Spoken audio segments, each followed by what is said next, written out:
Welcome to Life, Love, and Light. I'm Veronica Mary Rolfe, and in this second season of podcasts, we're exploring a fascinating variety of biblical mystics. These men and women help us recall and reevaluate the many different ways in which God has spoken to us in the past and is speaking to us right now.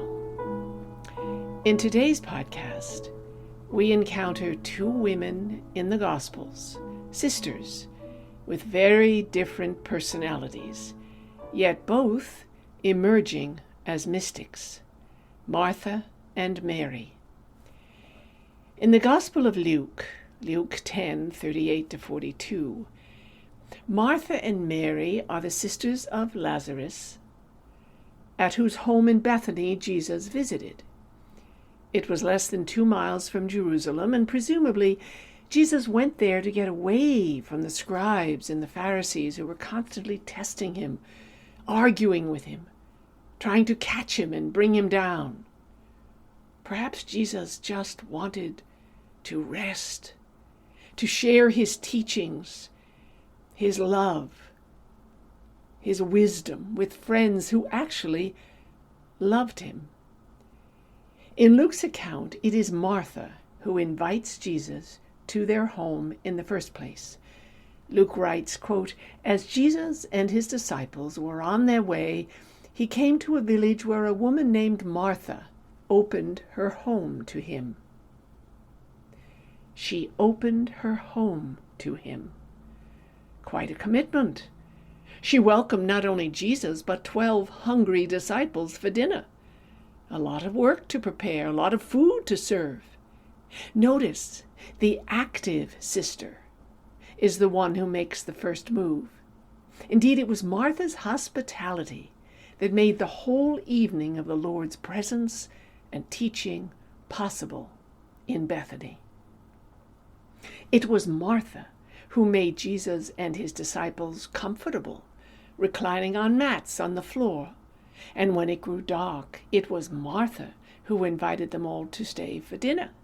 And then it was Martha who went to work preparing the meal. Where did she cook? Well, a village house in the first century was a square, flat-roofed building made of dried mud bricks and whitewashed on the exterior, as our houses in Israel today. Village houses were grouped around small courtyards, where the women did the laundry, cooked over charcoal or wood fires, and the children played. This closeness of houses provided some protection and also left open the surrounding fields for cultivation. Families kept chicken coops, dove cotes, woodsheds, straw sheds, and other small storage buildings in these courtyards. And there were also animals in the courtyards. Sheep and goats were raised for meat, milk, and wool, chickens for meat and eggs, and donkeys for carrying heavy burdens. The courtyards were crowded and noisy. Now, these houses usually had only 1 or 2 rooms, and the doorway opened directly onto the street. The floor was a mixture of packed dirt, clay, and ash to make it as firm as cement. It was usually covered with straw or leather mats, and there might be 1 or 2 windows cut into the walls, but generally the rooms were not well lit. There was very little furniture, maybe a low wooden table and a few stools. People usually ate sitting on the floor, reclining on mats and cushions, according to the ancient custom. Now, we often assume Martha worked alone to make the meal in the courtyard. I like to think that Mary helped her prepare the meal from the very beginning. And then Mary brought flatbreads and bowls of steaming hot vegetables into the house where Jesus was reclining with his disciples gathered around him. Mary heard his rich, deep voice thank her. She felt his presence. She heard a few words of what Jesus was teaching these men, and what he said went straight to her heart. This was the teaching about the love and mercy of God she had always longed to hear. And once Mary had finished serving, she couldn't tear herself away. She was mesmerized by Jesus. She squatted down in the open doorway just to hear him, to look at him. The disciples couldn't see her in the evening shadows, but Jesus knew she was there. She knew he knew she was there, and he didn't tell her to leave. And when she failed to return to the courtyard to continue helping, Martha also knew she was still there, dawdling. Eventually, Martha became extremely annoyed that Mary was shirking her duties. Suppers were fairly substantial: flatbread with dried salted fish or boiled chicken, plus a variety of vegetables, beans, lentils, cucumbers, leeks, and onions. And dessert might include nuts, melons, figs, grapes, or pomegranates. Israelites did not have sugar, but they used wild honey and thick grape or fig syrup for sweetening. And all this required a lot of preparation. Where was Mary when Martha needed her? Finally, Martha couldn't take Mary's dawdling any more. She stomped into the house, saw her sister squatting by the open doorway, grabbed her by the arm, pulled her up, and barged into the room. Everyone turned to look at the two women. Martha declared in no uncertain terms, "Lord, don't you care that my sister has left me to do the work by myself? Tell her to help me." Well, we mustn't be too hard on Martha. She was overworked and underappreciated and quite desperate to get the dinner done. But we mustn't be too hard on Mary either. Even though Mary was so absorbed in the Lord's presence and in his teaching, she wasn't being idle. She wasn't dawdling. She was deeply active, but in a contemplative way.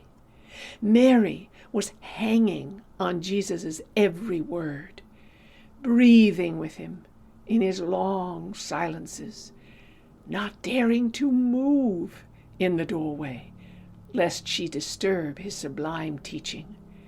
And when Martha came storming in and blew up at her sister's supposed idleness, Jesus didn't fall for it. He didn't do what Martha asked. He didn't berate Mary for not helping her sister. He didn't dismiss Mary and send her off to help her sister make the dinner, which indeed he might have done, given the culture in which the women's job was to prepare and serve the food while the men reclined and ate and discussed important issues. In fact, it must have seemed highly improper to the male disciples to discover that Mary had been eavesdropping in the doorway. A woman! In that society, a woman's job was to wash men's feet and serve them, not to become learned. How could a mere woman understand the teacher? Most likely the disciples agreed with Martha that Mary really shouldn't have been allowed to be with the men at all. Indeed, she should have been where she belonged, helping her sister make their dinner. Somehow the meat and fish dishes had to be prepared and served and cleaned up. Jesus certainly knew that. Women have always had to take care of others. But even more, Jesus knew that Martha was begging him for help in getting on with her life, her work, her fears, her responsibilities, and her concerns over those she loved. Martha was breaking down from the sheer weight of so much responsibility, so much frustration, so much worry, as we ourselves often break down too. Martha is asking Jesus to understand her frustration and exhaustion. In her heart of hearts, she also wants time off to sit and listen to the Master. Jesus looks deep into Martha's anxiety and agitation. He understands perfectly that the situation is demanding and stressful, but he is not content merely to reassure her. Jesus thinks differently. He wants to change her mind. He offers her the deep stillness and calm awareness of a contemplative approach, even when preparing a meal for himself and 12 hungry men. He reveals a secret way, the only way that can truly calm her unquiet heart. "Martha, Martha," the Lord answered, "you are worried and upset about many things, but only one thing is needed." He said this with the utmost tenderness and understanding. But what did Jesus mean by only one thing is needed? Just what is that one thing? Is it sitting at Jesus' feet in quiet listening? Is it total surrender to God's will? Is it letting go for a while of all we think we have to accomplish for God, for each other, for ourselves, in order to allow God to teach and heal and renew us from deep within?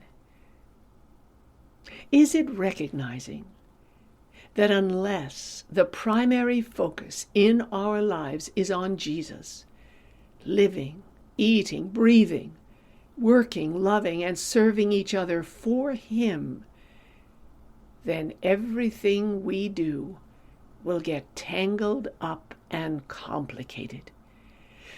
And we will get exhausted and eventually burn out. Then Jesus tells Martha that her sister Mary, who is seemingly doing nothing, quote, has chosen the better part, and it shall not be taken away from her. The Lord had spoken. The silence must have been deafening. I've often wondered how Martha took that strong teaching from the Lord. Did she blush red with embarrassment and run out of the house in tears? Did she suddenly realize how rash she'd been to interrupt the Lord's teaching and demand he do something to help her? Or did she actually resent being told that her own invaluable service was not the better part? She easily could have felt all three. These words must have cut through Martha like a sword. Did it bring up echoes in Martha from childhood?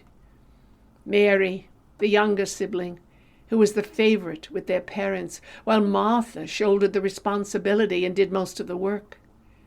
Mary, who always made the right choices, while Martha got into trouble. And what about Mary's response? Did she stay in the doorway of the room?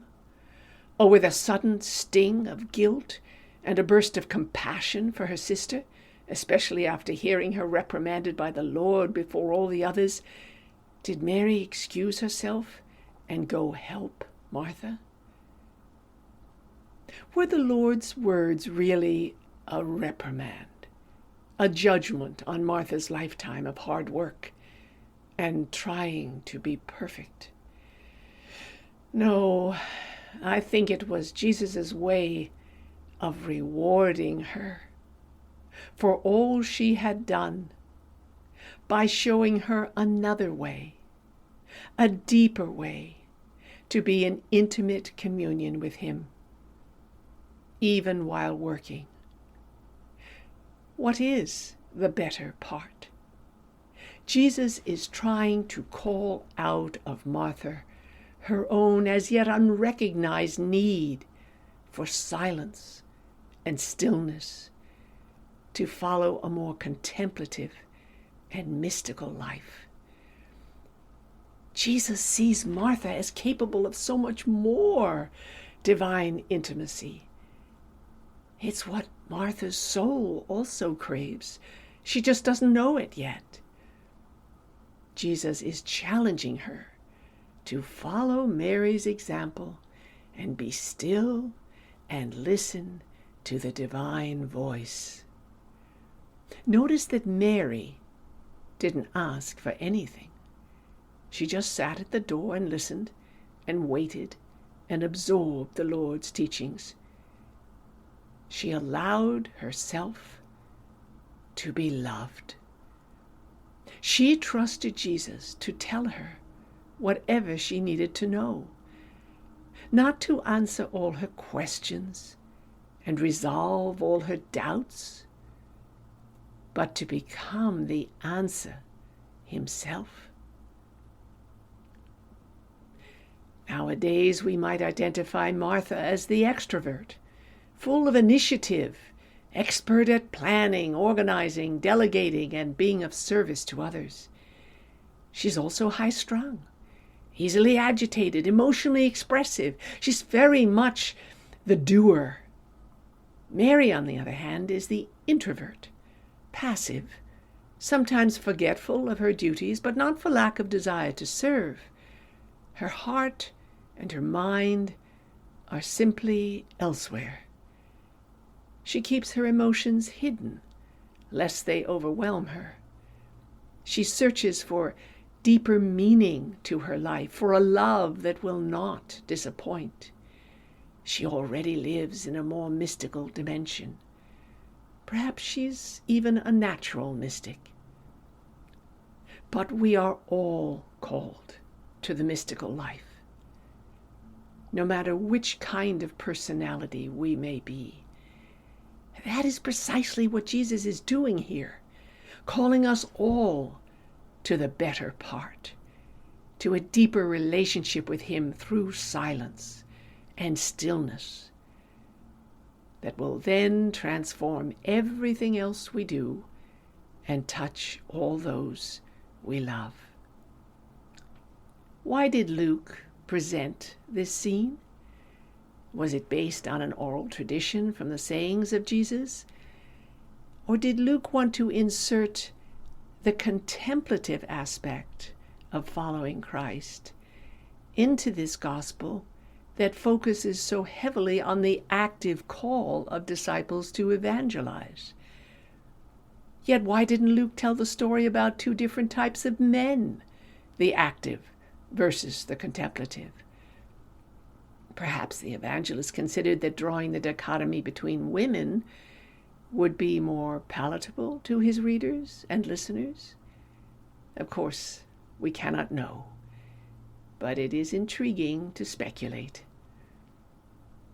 At some point, I like to think Jesus must have singled out Martha again. Maybe at the end of the evening, he went up to Martha and thanked her for inviting him into her home, for her delicious meal, and for making the evening with his disciples possible. Maybe Jesus let Martha know by the gentleness in his voice how much he really loved her. I leave it to each of you to put your own ending to that story. And then we turn to the story of Lazarus in John's Gospel, chapter 11. And again, we meet Martha and Mary. Quote, "Now a certain man was ill, Lazarus of Bethany, the village of Mary and her sister Martha. Her brother Lazarus was ill. So the sisters sent a message to Jesus, 'Lord, he whom you love is ill.' Now in ancient times, an illness, a fever, would most likely mean a death sentence. Both sisters agreed that Jesus must come and heal their brother Lazarus, as he had healed so many others from fevers. Quote, "But when Jesus heard it, he said, 'This illness does not lead to death.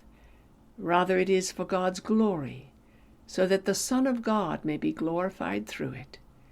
Accordingly, though Jesus loved Martha and her sister and Lazarus, after having heard that Lazarus was ill, he stayed 2 days longer in the place where he was." Now this may shock us, that Jesus did not immediately change his plans, leave the place where he was, and go to Bethany to heal his good friend Lazarus. However, we know there were many others in the villages and cities whom Jesus did not heal. We can only surmise that Jesus had in mind a better plan. He knew what he would do.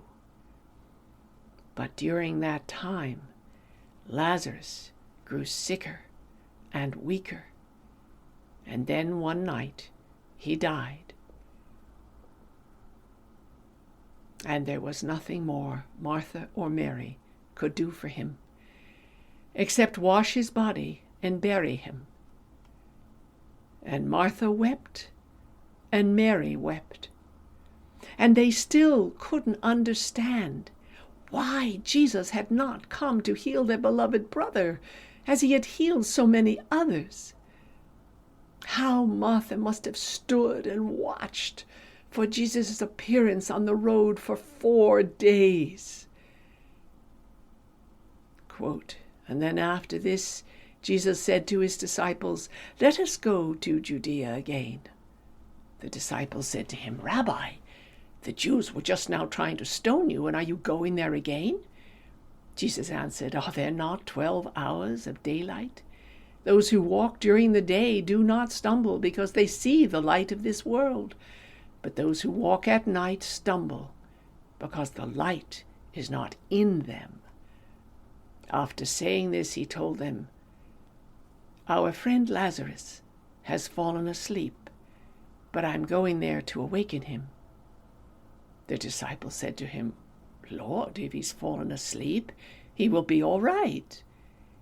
Jesus, however, had been speaking about his death, but they thought that he was referring merely to sleep.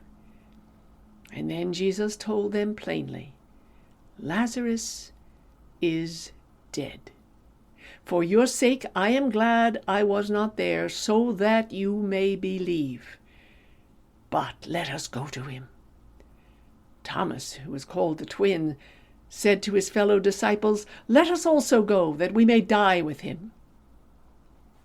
Yes, Jesus knew that Lazarus had already died. He felt it in his heart, in the depth of his being, and he felt the deep mourning of the sisters as well. And he felt his own very real loss of his good friend Lazarus. Jesus was a very compassionate and loving human being. And he was also the Son of God. And now he decided to be with the sisters and to perform an act that he knew would both teach and comfort them. Quote, "When Jesus arrived, he found that Lazarus had already been in the tomb 4 days. Now Bethany was near Jerusalem, some 2 miles away, and many of the Jews had come to Martha and Mary to console them about their brother. When Martha heard that Jesus was coming, she went and met him, while Mary stayed at home." Once again, Martha is the proactive sister, the one with the initiative. The minute someone told her that Jesus was coming, she rushed out to the road outside the village of Bethany to meet him. But Mary stayed home, silent and in deep mourning. Martha must have felt great relief that Jesus had finally arrived after 4 days, but also grave disappointment and perhaps a touch of reproach that he had not heeded their message and come sooner. Quote, Martha said to Jesus, "Lord, if you had been here, my brother would not have died. But even now, I know that God will give you whatever you ask of him." Now, we get a glimpse of Martha's own spiritual dimension. Even now, I know that God will give you whatever you ask of him. She believed that if Jesus asked his heavenly Father for anything, it would be done. But Lazarus was already dead. What was she actually asking for? Was she intimating that Jesus might actually bring her dead brother back to life, as he had raised the dead son of the widow of Nain and the 12-year-old girl? Jesus said to her, "Your brother will rise again." At this, Martha does not deny, does not argue, but makes a leap of faith. "I know that he will rise again in the resurrection on the last day." In this we discover the depth of Martha's faith. She did not say, "I believe," but rather, "I know my brother will rise on the last day." Devout Jews of the first century believed in the resurrection of the body at the end of time. But Jesus wanted her to believe in him right here and now. Jesus said to her, "I am the resurrection and the life. Those who believe in me, even though they die, will live. And everyone who lives and believes in me will never die."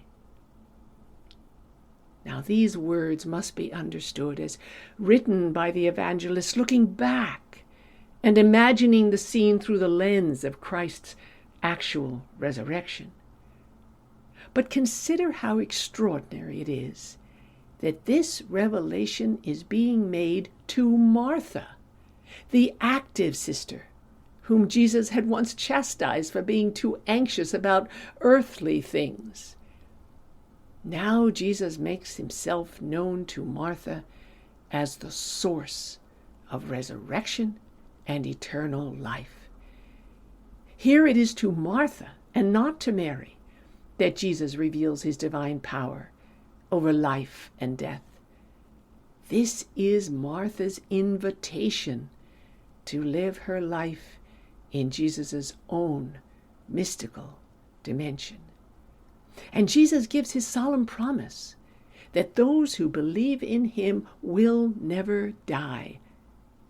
Not that their bodies will not suffer illness and die, but that the life that is in them, the divine life, created in the image and likeness of God, will never die. And then Jesus looks at Martha, tears still falling down her face, sobs heaving from her body, and he asks her pointedly, "Do you believe this?" Suddenly Martha feels a spiritual calm overtake her. She sees in the face of Jesus more than a good man, a great teacher, a miracle worker, a healer, a family friend. In this mystical moment on the road, Martha encounters divine presence for whom nothing is impossible. In that moment, she does not know what Jesus will do, but she believes and she knows that whatever it is, it will be God's perfect will. So she makes another giant leap of faith, that whatever Jesus will do will be for the best. And even more, she recognizes in Jesus the long-awaited Messiah. Martha said to him, "Yes, Lord, I believe that you are the Messiah, the Son of God, the one coming into the world." Suddenly, Martha is suffused with joy, even before she knows what Jesus will do. Her first thought is to run and tell her sister Mary. Quote, and when she had said this, she went back and called her sister Mary and told her privately, "The teacher is here, and he's calling for you." And when Mary heard it, she got up quickly and went to him. And now Jesus had not yet come to the village, but was still at the place where Martha had met him. And the Jews who were with her in the house consoling her saw Mary get up quickly and go out. And they followed her, because they thought that she was going to the tomb to weep there. But Martha led Mary to Jesus, who was still standing on the road. Quote, when Mary came where Jesus was and saw him, she knelt at his feet and said to him, "Lord, if you had been here, my brother would not have died." Mary says the same words Martha had said, part faith, part reproach. Quote, when Jesus saw her weeping, and the Jews who came with her also weeping, he was greatly disturbed in spirit and deeply moved. Yes, when Jesus saw Mary weeping uncontrollably and all the friends of Lazarus weeping, he too felt the depth of human loss and mourning. He said, "Where have you laid him?" And they said to him, "Lord, come and see." Now, great sobs rose up from the depths of Jesus' own body and soul. Jesus began to weep. He wept for everyone who suffers, for everyone who must die a physical death. He wept for all those left behind. Quote, so the Jews said, "See how he loved him." But some of them said, "Could not he who opened the eyes of the blind man have kept this man from dying?" And then Jesus, again greatly disturbed, came to the tomb. It was a cave, and a stone was lying against it. And Jesus said, "Take away the stone." Martha, the sister of the dead man, said to him, "Lord, already there is a stench, because he's been dead for 4 days." And Jesus said to her, "Did I not tell you that if you believed, you would see the glory of God?" As usual, Martha is outspoken. She dares to object to the Lord's request to remove the stone. And once again, Martha is gently rebuked by the Lord. Her faith is not yet full enough. Her trust is not yet deep enough. The emerging mystic in her has yet much to learn about total surrender and blind trust. So they took away the stone, and Jesus looked upward and said, "Father, I thank you for having heard me. I knew that you always hear me, but I have said this for the sake of the crowd standing here, so that they may believe that you sent me." And when he had said this, he cried with a loud voice, "Lazarus, come out!" The dead man came out, his hands and feet bound with strips of cloth, and his face wrapped in a cloth. And Jesus said to them, "Unbind him and let him go." Well, one can only imagine the shock and joy and elation the sisters felt when their brother reappeared. Lazarus must have been stunned to be alive again, and all their friends must have rejoiced that Jesus could and would perform such a miracle. How they must have thanked Jesus. How they must have been in awe of who this miracle indicated he must be. Many of the Jews, therefore, who had come with Mary and had seen what Jesus did, believed in him. Now, while Lazarus had been brought back to life, this was not, in the strict sense of the word, a resurrection. It was a resuscitation. Someday, Lazarus would have to die again. But now he was once again alive. We might imagine the feast that Martha and Mary prepared that evening for Jesus and his disciples and all their friends. However, there are always those who deny, who doubt, who completely discount the facts before their eyes. They don't want to believe that anything and everything is possible with God, or that Jesus was truly the Christ, the anointed one of God. Quote, "But some of them went to the Pharisees and told them what Jesus had done. So the chief priests and the Pharisees called a meeting of the council and said, 'What are we to do? This man is performing many signs. If we let him go on like this, everyone will believe in him, and the Romans will come and destroy both our holy places and our nation.' But one of them, Caiaphas, who was high priest that year, said to them, 'You know nothing at all. You do not understand that it is better for you to have one man die for the people than to have the whole nation destroyed.'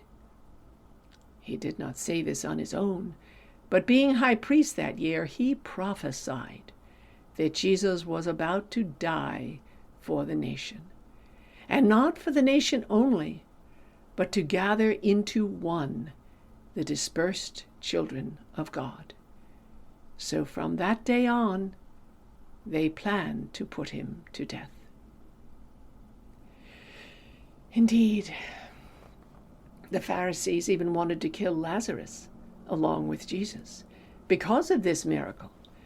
Now, even more people would come to believe in Jesus as the Messiah. And from this time on, the Pharisees plotted to kill Jesus because they anticipated that thousands of followers would flock to him and away from their own teachings. And then in John 12, verses 1 to 8, we have a most touching scene in which Mary anoints Jesus in their home in Bethany 6 days before Passover, just before Jesus' triumphal entry into Jerusalem on the back of a donkey, which we celebrate on Palm Sunday. Quote, 6 days before the Passover, Jesus came to Bethany, the home of Lazarus, whom he had raised from the dead. And there they gave a dinner for him. Martha served, and Lazarus was one of those at the table with him. There is Martha serving the meal again. And it seems that once again Mary was not helping. Mary, on the other hand, was sensitive to what Jesus needed even more than food. Maybe she had received a mystical intuition that Jesus would not be long in their midst. Quote, "Mary took a pound of costly perfume made of pure nard, anointed Jesus' feet, and wiped them with her hair. The house was filled with the fragrance of the perfume. But Judas Iscariot, one of the disciples, the one who was about to betray him, said, 'Why was this perfume not sold for 300 denarii, and the money given to the poor?' He said this not because he cared about the poor, but because he was a thief. He kept the common purse and used to steal what was put into it." Mary anoints the feet of Jesus with the most precious ointment, pure nard, worth 300 denarii, which was equivalent to a full year's wage for a laborer. And she does this as a sign of her extravagant love and gratitude. And Jesus was deeply grateful for this outpouring of love and devotion. Jesus said, "Leave her alone. She bought it so that she might keep it for the day of my burial. You always have the poor with you, but you do not always have me. I encourage you to take time to read over and reflect on these stories. The priceless teaching that Luke and John give us is that we are neither Martha nor Mary. We are both. We can identify with both women, both personality types. All of us are, in some degree, of two minds. The Martha mind and the Mary mind coexist within every one of us.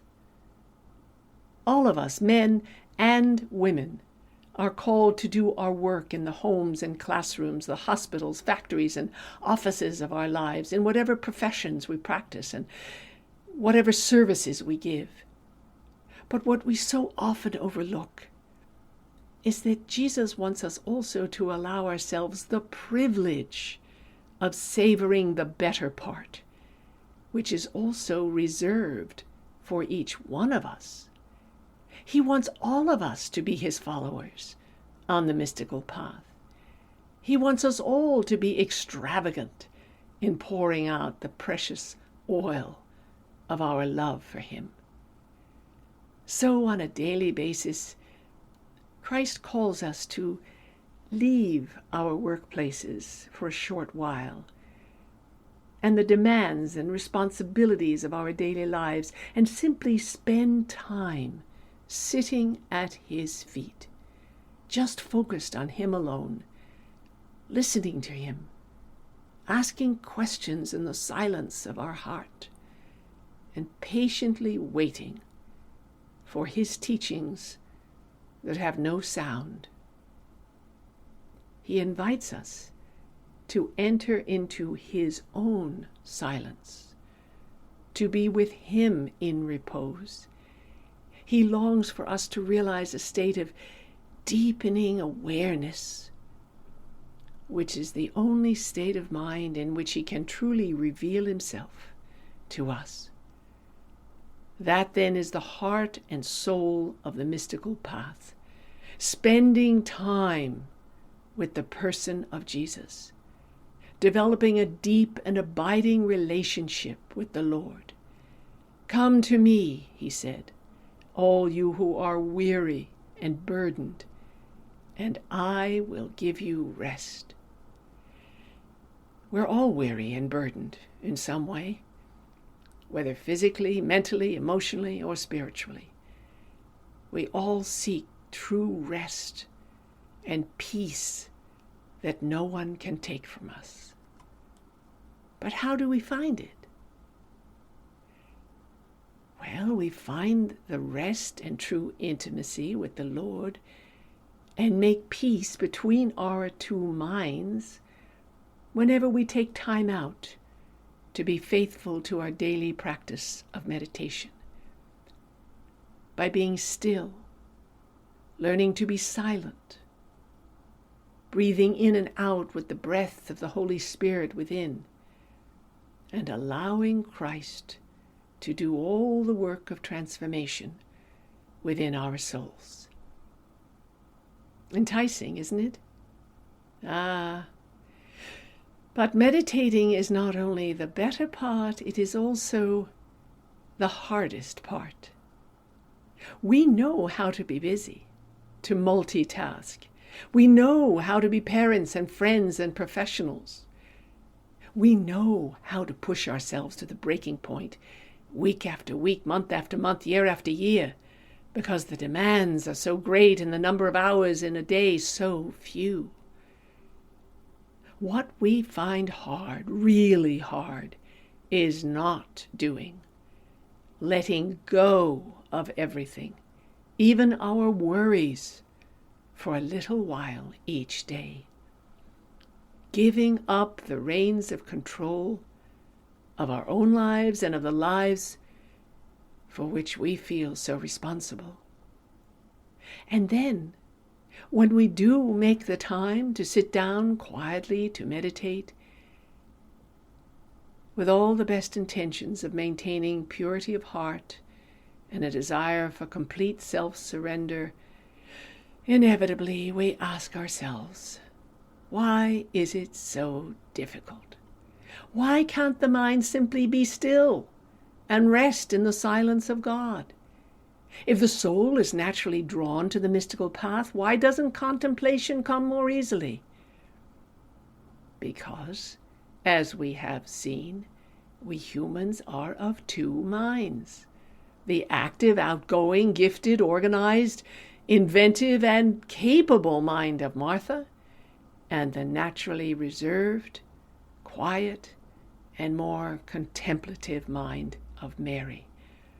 And we must find a way to make peace between these two minds and to access the gifts and the graces of each. Perhaps what we find hardest of all in meditation is simply surrendering and letting God take hold of our entire lives. But it is precisely that radical surrendering and leap of faith that Martha experienced at the tomb of her brother that allows the light to break into our darkness. It is that daily dropping into the mystical dimension that leads to true intimacy with Christ. And that love relationship is the only one that can truly satisfy our heart's desires. So in our meditation practice, we must be watchful, remain open, and be ever more receptive to Christ's work in us and through us.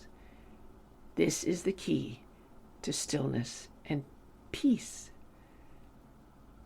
And if we learn to sit at the feet of Jesus and bring our minds into quiet meditation every morning and evening, gradually we will begin to experience his living presence in our souls and in all the circumstances of our daily lives.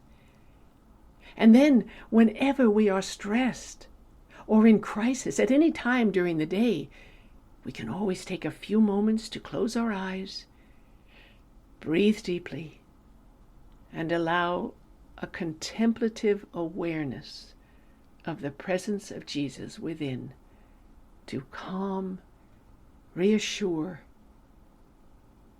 and comfort us. It will never fail to do so. So let us take a few moments right now to allow our contemplative Mary mind to calm our active Martha mind.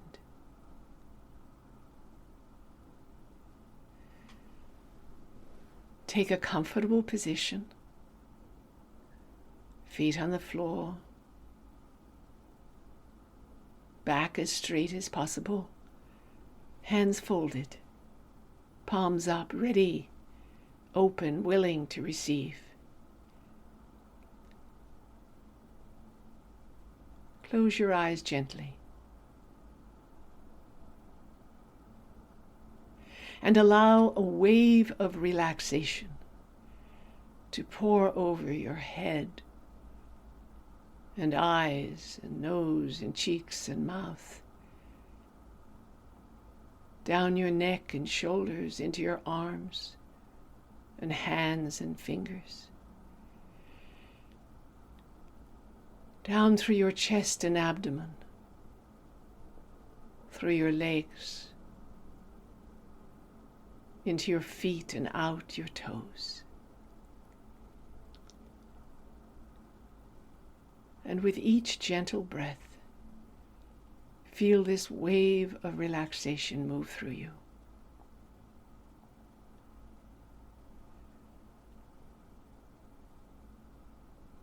Become aware of the breath. Don't try to change it. Just be aware. Is it short and rapid? Is it long and slow? Watch the breath and allow it to speak to you.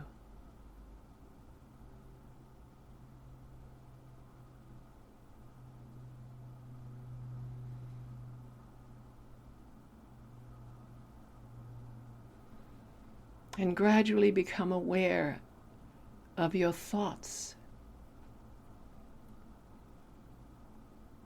without grasping to any of them.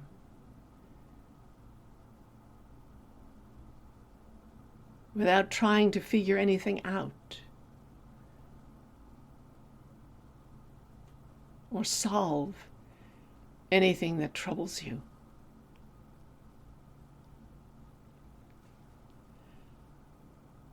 As thoughts arise, do not latch on to them. Simply let them go, like puffs of smoke. Blow them away with your gentle breath.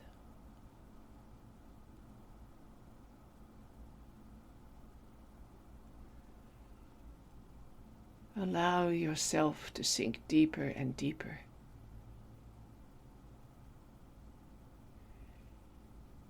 into silence.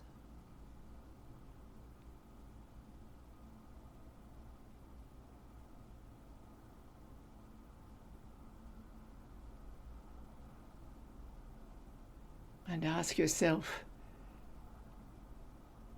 who is it who is watching these thoughts go by?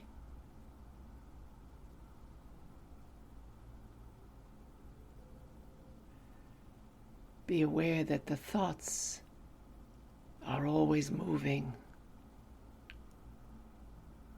but the awareness with which you are aware cannot move.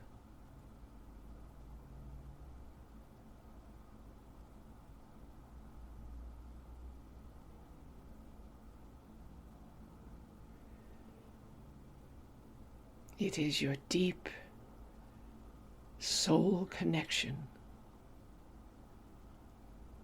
to divine awareness.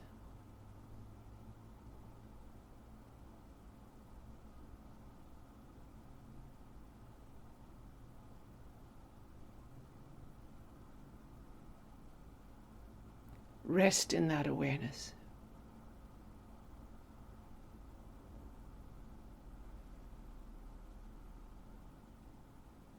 And allow it to take over your whole life.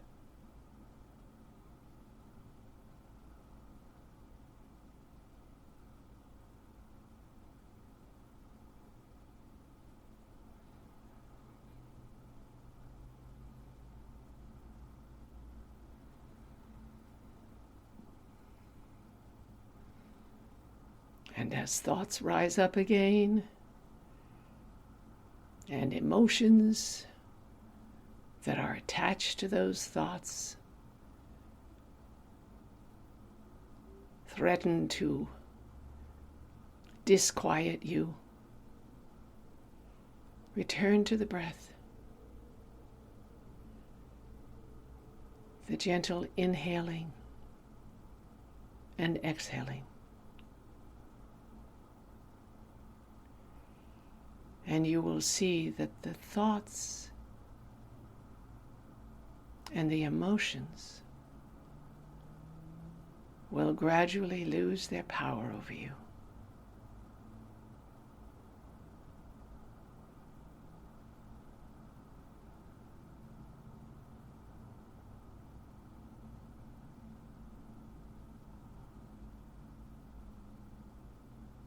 Give thanks that you have been invited by Jesus to sit at his feet and choose the better part.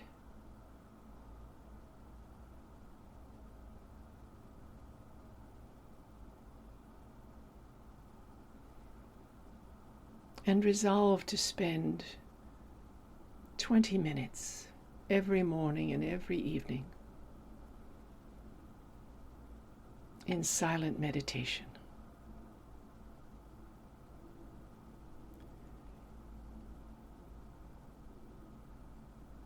Being aware of the breath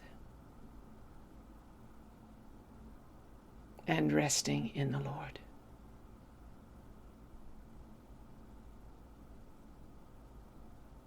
Amen.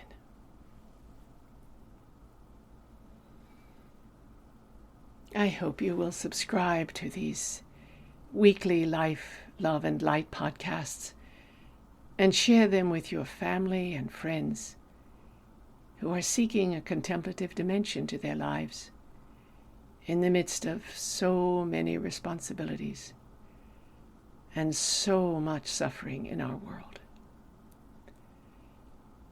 And for more information on my books, Suddenly There Is God, and most recently, Living Resurrected Lives, on which these podcasts are based, please visit my website, veronicamaryrolfe.com. And if you have any questions or comments about these podcasts, please contact me on my website. I would love to hear from you. Next week, we will explore Yahweh's love story as revealed through the mysticism of the prophets Jeremiah, Isaiah, and Hosea. And then we will see how that ancient love story was fully realized in the person of Jesus Christ. I hope you will join us for this rich feast of divine love. So until next week, I wish you all the blessings of divine life, love, and light.